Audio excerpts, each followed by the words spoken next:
ও নন্দীপাড়ার মুসলমান, ও খিলগাঁওয়ের মুসলমান, ও ঢাকার মুসলমান, একটুখানি দিলকে বুঝাও সেই রব্বে কারীম এত সুন্দর করিয়া মায়া করিয়া মমতা দিয়া তোমারে মায়ের পেটে পাঠাইল। এই রব্বে কারীমের প্রতি একটুখানি কে তোর মায়া ভালোবাসা নাই, মোহাম্মত নাই?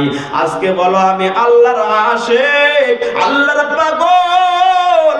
আজকে বলো নবীর পাগল। নবীর কেমন আশিক? শুধু কি মুখে আশিক? না না না না না, মৌখিক ভাবে শুধু আশিকের কথা বললে হবে না, বরং নবীর প্রকৃত যদি আশিক হতে হয় নবীওয়ালা কাজের মধ্যে অংশগ্রহণ করার দরকার আছে না নাই?